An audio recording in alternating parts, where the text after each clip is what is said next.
Hello everybody, Tommyruin here and welcome back to another video. So the Burning Crusade has launched and I have reached level 70.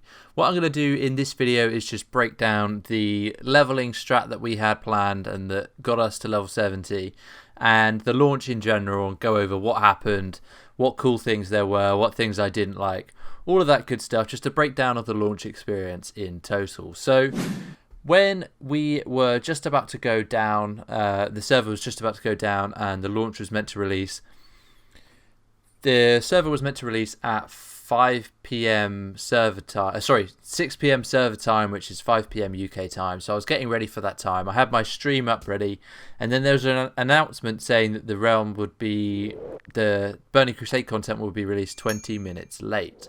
So I was like, okay, I have some time, and I went and put on some food. And I was trying to sort out my stream because I couldn't get my audio to work properly, and I ended up having to abandon the stream to start with. Sorry about that. But there were reports that people could carry on leveling and go through the Dark Portal despite them saying that there was a delay on the content. So we started off a little bit behind. And I say we because I was leveling as part of a group. There was a group of 5 of us. We'd been practicing a dungeon farming route for a week and a bit now, I think, or 2 weeks maybe, on the TBC Alpha. So we were ready to vroom through the dungeons and level really, really fast. We got a great strategy down, and we weren't thinking it would take any time whatsoever. So we started a bit later than everyone else who went through the Dark Portal, but we just started queuing for ramparts. And we were getting ramparts clears in under 3 minutes. Is how fast we were doing it with our specs. And initially, the EXP rate was really good. It was really, really good. We were getting like 20 to 25% of a level per run. And if we're doing a run in under 3 minutes, you can see how quickly that was. It was a lot lower than what we had on the beta, though. We were getting half the XP we were getting on the TBC beta. And once we ran out of rested, it did start to slow down a little bit, but still, we were really, really going fast. And for the first 4 levels, so from level 60 to 64, 65, we were definitely in the lead. I think we were actually in the lead up until 66. So I got the Realm First level 66 character.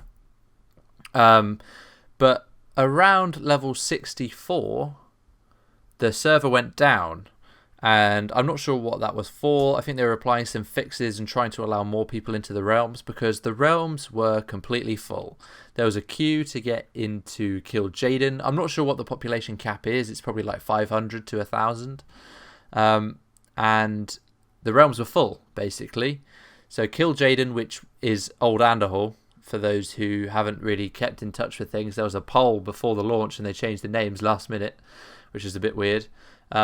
But Anderhall, which is now Kill Jaden, was taken down for 20 minutes. So we had a bit of a breather. But when we came up, the XP rate was pretty low. We had lost almost half of the XP again. And some of the random enchants that we were using for fast clears had been disabled in the run-up. So that was 2 things which went against us whilst we were dungeon farming. The XP rate was halved again. And we lost one of our best random enchants because they disabled it. So we were still doing dungeon grinding. We dungeon grinded up to level 68, but we noticed that there were people out in the world who'd taken over us. And Gortaron, I must say, so Gortaron was Realm First level 70 and also level 70 Orc by default because he was the first level 70. But he got to level 70 faster because he farmed vultures in Hellfire Peninsula from level 60 to level 70, which is crazy. The fact that those level 62 mobs, which are green, would be able to get you to level 70 the fastest is ridiculous. I do think that if we were to have the original EXP rates, which we thought we were going to have, so before the realm went down, we would have got there first because we were really, really farming fast. We would be getting about 25% of a level or 20% of a level per Sethic Halls run. And we started in Hellfire Ramparts. We went to Blood Furnace for a few levels. and then we went to Sethic Halls. And once we realised the questing XP, the dungeon XP for Sethic Halls was quite low, we decided to switch it up. We got some of the quests and did the quests as well, but it wasn't fast enough to keep up with the AoE grinders out in the world. Now, there was another dungeon group from Horde Guards which were leveling, and they were behind us whilst we were farming dungeons, but they realised after the restart that the dungeon XP had been nerfed. So they changed strat quicker than we did, and they went out and started world farming again. So they got the next lot of level 70s, Realm First level 70s. So they got like human, dwarf, troll, I think were the 3 that got announced then. So we were carrying on dungeon farming. We did all of the Orkandune dungeons. So we did Mana Tombs, we did Sethic Halls, and then we also did Shattered Halls because we had some quests in there. And we thought that if we were going to be combining the dungeon XP with the quest XP, then we'd probably do quite well. So we did that. We got up to 68, and we then just thought this XP is nowhere near as good as what we'd get if we were just farming in the world, because just farming level 62 mobs in Hellfire Peninsula at level 68 was giving more XP than it was in a dungeon. So we split up and we went and started farming. I went down to Shadowmoon Valley. Well, I think we all went down to Shadowmoon Valley actually, and started farming there. And there was a really good place in Shadowmoon Valley for AoE farming. It is called the Ruins of Bari, and it's got loads of those Ash Tongue, Broken Draenei, and there are tons of them. And I was getting like 8 to 10% of a level per pull, because we were still using our dungeon AoE specs, which there'll be footage of in the background. We were just farming so efficiently, and we were able to grind up to level 70 really, really fast there.